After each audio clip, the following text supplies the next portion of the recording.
Kannauj perfume, मैं नेता संघ से कहूंगा गोबर नहीं चाहिए हमें गोबर प्लांट नहीं चाहिए। आप गोबर प्लांट ले जाइए गोरखपुर, हमें अपना परफ्यूमरी पार्क चाहिए।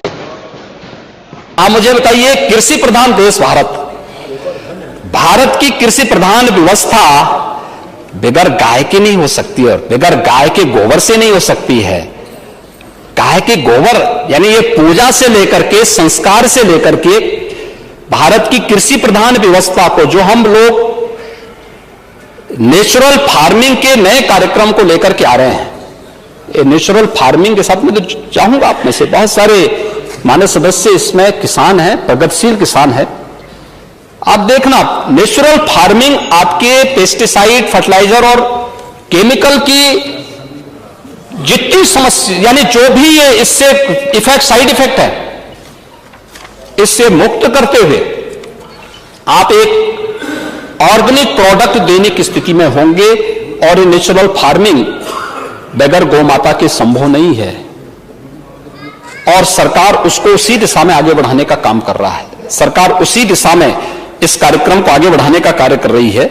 लेकिन आपको गाय के गोबर में बदबू आती है, क्योंकि अगर आपने पूजा किया होता, गाय के गोबर को लक्ष्मी के रूप में रखा होता, तो भारत की समृद्धि का प्रतीक तो वहीं से प्रारंभ होता है।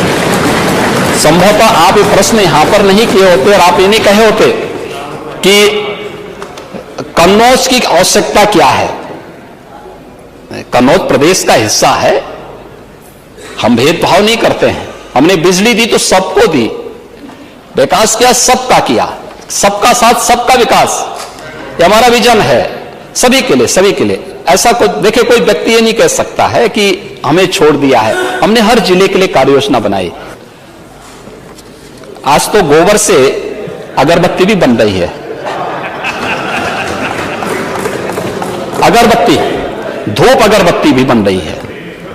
और मुझे लगता है कि अगर आप पूजा करते जरूर जलाते हैं, वैसे जलाना चाहिए,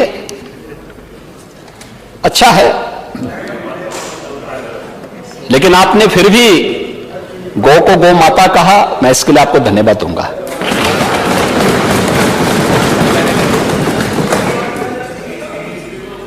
और गौ की रक्षा होनी चाहिए।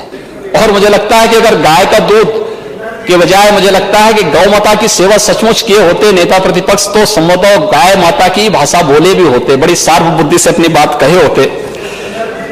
लेकिन भैंस के दूध का ज्यादा असर भाषण में दिखाई दे रहा था, गाय का कम था।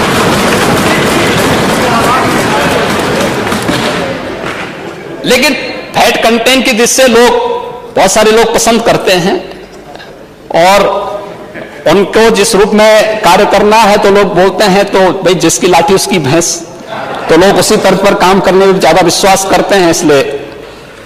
लेकिन कन्नौज की चिंता उन्होंने जरूर की, कन्नौज के बारे में उन्होंने कहा था। और मैं जरूर नेता प्रतिपक्ष को बताना चाहूंगा कि आपके इत्र वाले मित्र तो बहुत कुछ गुल खिला रहे थे, लेकिन इत्र उद्योग के लिए ईमानदारी के साथ कार्य हम लोगों ने किया है।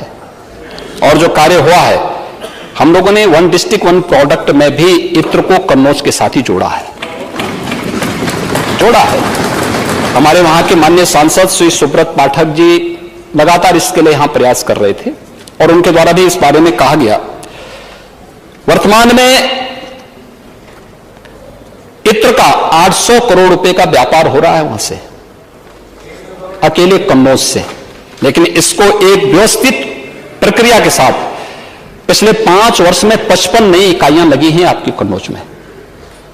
सरकार के द्वारा वन डिस्ट्रिक्ट वन प्रोडक्ट की योजना के अंतर्गत चयन करने के बाद, यद्यपि पहले से भी वहां इकाइयां थी, 375 इकाइयां वहां काम कर रही हैं।